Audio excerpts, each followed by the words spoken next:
Salam sang debaters, berani bertanya, berani ditanya. Video ini sengaja langsung saya buat. Hanya 10 menit durasinya kawan-kawannya. Tujuannya apa? Agar kawan-kawan tahu apa sih yang terjadi mengenai masalah si Fafel 88 dan si Muhammad apa namanya itu? Muhammad Cornelis KC lah pokoknya ya. Kawan-kawannya yang selama ini menjadi misteri sama kita. Dan kita banyak membahas, baik layar teologi, Yusuf, Matulutu, Manabalun, entah siapa-siapa itu, baru Tamparagi, dan semua-semuanya. Sekarang kawan-kawan sudah jelaslah kepada kita. Ternyata beliau masih seorang Muslim. Ya kawan-kawannya, dan dia masih mengatakan bahwa agama saya adalah Islam. Loh, apakah bisa dibuktikan kata Tamparagi? Bisa katanya. Tinggal lihat aja ke catatan sipil atau ke di Starduk ya kawan-kawannya. Dan si KC juga sudah mengakui bahwa dia masih masuk ke gereja. Saya tidak tahu apakah pernyataannya ini jujur atau tidak. Tetapi itulah yang disampaikan dia dengan berdasarkan bukti. Kalau bicara hukum hanya berdasarkan bukti, nanti dilihat KTP-nya masih Islam. Mau dia katakan dia sudah dibaptis, sudah diapa, tapi KTP masih Islam, maka dia adalah Muslim.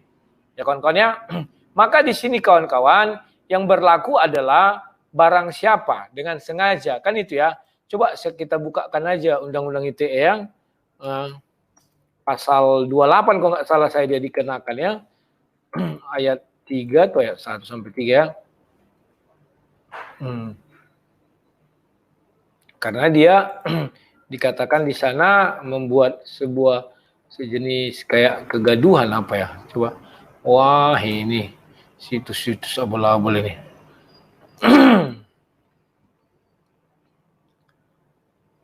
Dan yang sudah membaca surat itu si layar teologi ya. Kalau saya kan belum baca. Tapi memang sudah dibuat-buat orang ada di apa itu ya. Sebentar lah. Saya buat.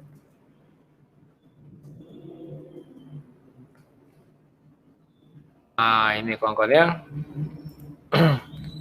Tentang transaksi elektronik, kita langsung pergi menuju pasal 28. Begini saya jelaskan kepada kalian ya, untuk mematahkan unsur namanya atau dalil. Kalau apanya kan dalil, argumennya itu ya. Ini unsur pasal 28, junto pasal 45. Saya bukakan dulu ya, saya share screen. Kawan-kawannya. Ini saya share screen yang Undang-Undang ITE itu. Nah, begini cara membacanya kawan. Di sini dibuat di pasal 28. Setiap orang dengan sengaja dan tanpa hak menyebarkan berita bohong. Ini kalau berita bohong. Setiap orang dengan sengaja dan tanpa hak menyebarkan informasi yang ditujukan untuk menimbulkan rasa kebencian atau permusuhan individu dan sara. Nah, di sini kan setiap orang. Dengan sengaja, artinya ada kesengajaan. Apakah yang dilakukan sengaja? Iya. Dan tanpa hak. Jadi kalimat dan harus kedua-duanya dipenuhi. Tidak boleh hanya satu. Nah sekarang, apakah dia berhak mengulas atau bicara tentang ajaran Islam? Ya, dia berhak. Karena dia adalah seorang Muslim. Dan di KTP masih beragama Islam. Artinya dia sengaja dan ternyata dia, ini kan tanpa hak. Ternyata dia tanpa hak. Maka karena ada kalimat dan, mengerti mas kalian logikal ya, benar-benar baru bernilai benar, benar salah bernilai salah. Kan demikian. Jadi kawan-kawan itulah Undang-Undang ITE-nya. Nah, setelah itu kawan-kawan, saya berharap Pak Muhammad KC ini, haji ternyata beliau ya, Muhammad KC, tetap konsisten terhadap ucapannya. Artinya, ada beberapa hal yang nanti yang harus dilakukan penyelidik ya. Pertama, ternyata KTP-nya Muslim, dia punya hak. Yang kedua, ini nanti yang dia palaikan si Zontoloyo ya kawan-kawan ya. Zontoloyo, maka dia harus bertahan di pasal 6. Ini ya. Pasal 5 kan dibilang mengenai informasi, dokumen dan tanda-tanda tangan elektronik. Itu dianggap sebagai barang bukti ya. Informasi elektronik dan atau dokumen elektronik dan atau hasil cetaknya merupakan alat bukti. hukum yang sah. Dan dibilang itu alat bukti ya.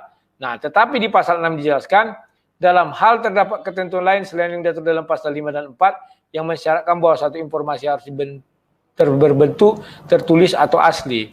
Informasi elektronik dan atau dokumen elektronik dianggap sah. Ini dianggap sah, ini saya garis biru ya. Sepanjang informasi yang tercantum di dalam dapat diakses, ditampilkan, dijamin keutuhannya dan dapat dipertanggungjawabkan sehingga menerangkan satu keadaan. Maka yang harus dikejar pertama kan si yang dilaporkan Zontoloyo. Akun Zontoloyo sesuai ayat ini kan harus dikatakan di situ dianggap sah sepanjang informasi yang tercantum di dalamnya dapat diakses. Ya, kata kawan-kawan si Zontoloyo sudah menghapus video itu. Artinya kalau masih bisa diakses, dihapus pun belum tentu hilang. Kecuali dia pintar cara menghapus permanen. Tapi kalau sudah dihapus permanen, artinya tidak dapat lagi dibuka barang itu. Dan si Zontoloyo kan kita nggak tahu karena dia akun palsu. Tidak ada nama, tidak ada gambar, tidak ada foto ya kawan-kawan ya. Nah, jadi kawan-kawan, itulah yang mau saya jelaskan kepada kalian. Ya kawan-kawan ya. Kalau tidak bisa diakses, ya bagaimana? Yang diakses di mana? Apakah yang di YouTube? Tidak kawan. Kalau yang di YouTube itu bukan itu sumbernya, source-nya. Karena video ada di sumber yang lain. Di mana? Bisa di HP, bisa di laptop. Nah, sumber yang lain itu ada dua jenis, yang sudah diedit dan yang belum diedit. Kalau yang ditemukan yang sudah diedit juga tak berlaku, harus yang belum diedit. Yang masih murni ya. Jadi kawan-kawan, untuk bicara undang-undang ITE ini begitu. Kecuali nanti si Zontoloyo ketemu, orangnya kan kita nggak tahu siapa Zontoloyo.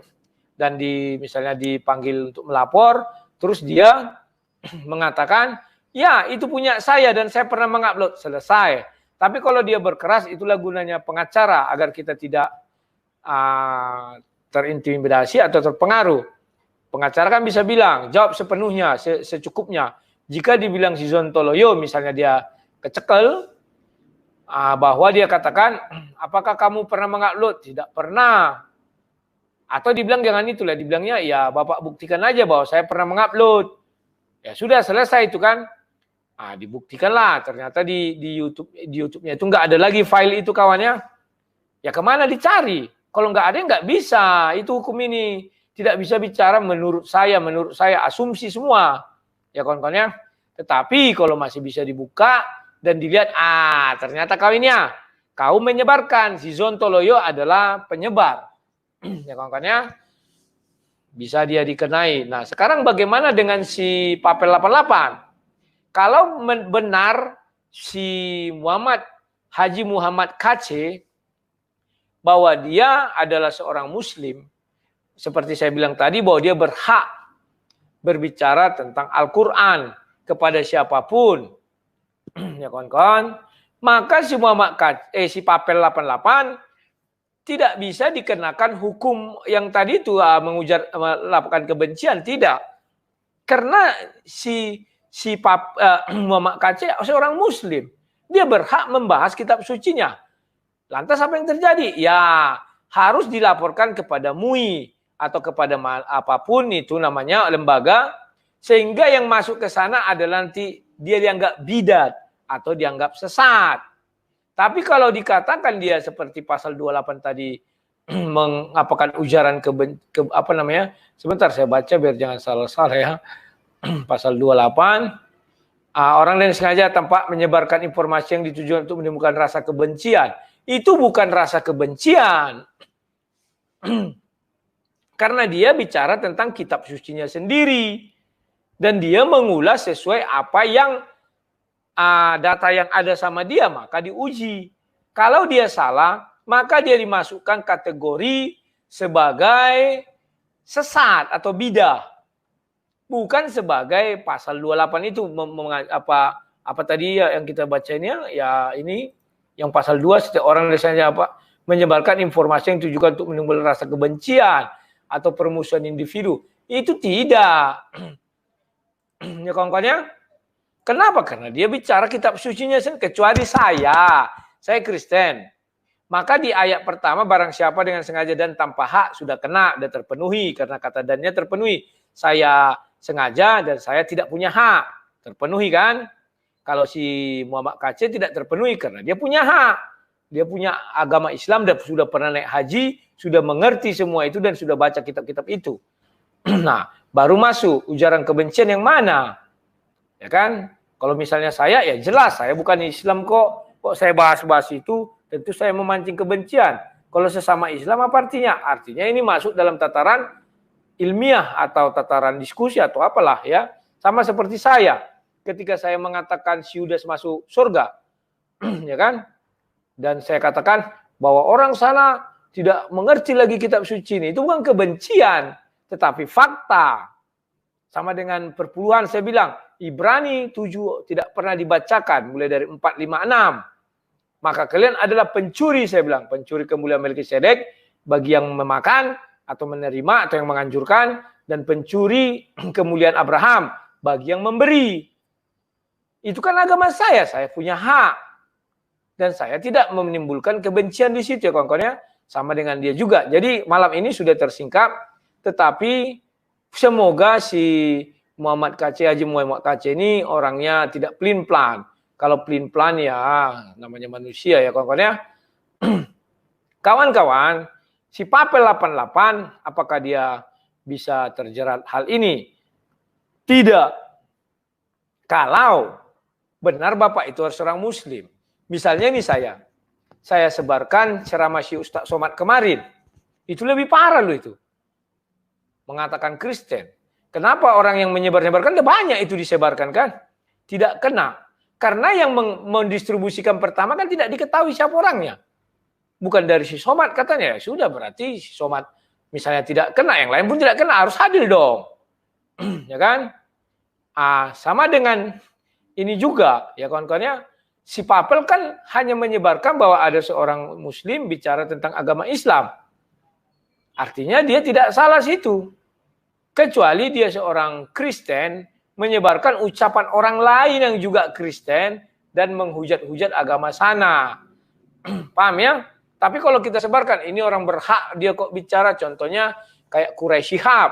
Kita sebarkan dan dia mengatakan kan pernah dalam satu ucapan Quraisy mengatakan bahwa Nabi belum tentu masuk surga. Kan demikian. Misalnya itu kan. Itu tidak melanggar itunya. Karena memang dia berhak. Ya kawan-kawan ya. Oke kawan-kawan, sekarang kalian sudah paham ya. Dan saya mohon maaf. Sudah menghapus nomor rekening Muhammad KC. Tetapi bagi yang sudah sempat mentransfer ya nggak apa-apa. Kita membantu beliau dalam kehidupannya sehari-hari. Tetapi yang belum sempat sengaja saya hapus. Karena ternyata beliau bukan seorang Kristen. Jadi tidak ada masalah. Bukan saya katakan karena dia bukan Kristen maka tidak perlu dibantu. Tidak. Tetapi karena tidak ada lagi yang mau dipermasalahkan. Dia mengaku Islam dan KTP masih Islam, artinya apa yang diucapkannya tidak melanggar. Karena dia berhak. Karena dia berhak, maka saya anggap masalahnya tidak ada lagi. Paling dia dianggap sebagai bidah. Kalau tidak sesuai kan kayak si Lia Eden dulu kan demikian. Atau yang di mana itu, yang di Jawa Barat itu kan banyak itu ya. Jadi itulah kawan-kawan, semoga kalian paham melihatnya ini ya. Dan kalau tadi siang siapa namanya itu layar teologi juga mengatakan apa gitu, karena dia kan tidak tahu duduk perkara Pak KC ini, tapi setelah dibilang Pak KC bahwa dia masih Islam ya sudah selesai, tidak ada masalah. Jadi saya tutup nomor rekening itu karena dia masih seorang Muslim. Jadi Muslim bicara kitab kuning, kitab Al-Quran tidak masalah kawan, biasa. Memang itu hak dia. Ya kawan-kawan paham ya? Nah, jadi kawan-kawan, karena kalian sudah paham, maka bahasan tentang mereka berdua kita close dulu sampai ada kabar-kabar terbaru. Begitu ada kabar terbaru, baru kita bahas lagi ya kawan-kawan ya. Memang saya bukan pakar hukum, tapi saya pelaku. Karena saya pernah mengalami, jadi saya tahu unsur-unsur itu apa, yang mana mau dipatahkan, yang mana mau dihadapi. Jadi kawan-kawan, saya bukan anti sama Pak KC karena dia tidak saya buat lagi nomor rekening, tidak. Tetapi karena tidak ada masalah apa yang mau dipermasalahkan lagi. dan kawan-kawan yang sudah membantu, ya terima kasih saya ucapkan karena saya yang buat nomor rekening. Dan di channelnya Pak Yusuf nama Mabalu itu masih ada. Jadi biarkan, tidak apa-apa ya kawan-kawan ya. Kalau saya memang konsep saya seperti itu, dan kemarin saya punya ide dan saya ceritakan juga sama saudara-saudara dari USA, Amerika, bahwa ada pengacara saya mengenai undang-undang ITE kan di daerah Jawa Barat, dekat dengan beliau, tak usah saya sebutkan daerahnya. Rencananya kalau misalnya mulai dilidik, beliau saya suruh mendampingi. Kan demikian, memang saya bilang akan ada biaya A, B, C, D, F, G, dan mereka mau urunan membantu, kan demikian, tapi melalui rekening saya biar saya bisa mengontrol. Rencananya begitu. Tapi karena beliau sudah mengaku dia adalah seorang muslim, jadi itu saya batalkan lagi dan melihat perkembangan. Kenapa dibatalkan? Ya nggak ada masalah lagi. Dia kan punya hak. Seorang muslim beragama Islam berhak bicara kitab sucinya sendiri. Mengenai terjadi penyimpangan, itu namanya bidah atau apalah namanya, dan itu harus mereka buktikan. Silakan mereka buktikan secara internal. Kita tidak bisa lagi di sana kawan-kawan ya. Selama ini kita kira Pak Haji Muhammad Kaceh ini adalah seorang sudah Kristen ya, tapi dia jelas mengatakan saya belum Kristen, tapi saya adalah masuk gereja dan saya suka ajaran Yesus, saya ikut Yesus katanya. Paham ya kawan-kawan ya? Jangan-jangan beliau ini yang di tempat saya dulu pernah bicara Pak Riyadi itu enggak, Pak Aryadi, Pak Ari, kan dia bilang saya pengikut Yesus, belum murid Yesus, kan demikian ya kawan-kawan ya. Oke kawan-kawan, saya cukupkan dulu sekian. Semoga kalian mendapat manfaat dari apa ucapan saya ini. Jadi kawan-kawan, hari ini kita sudah dengar kesaksiannya bahwa beliau masih muslim dan agama di KTP Islam. Jadi tidak ada masalah lagi.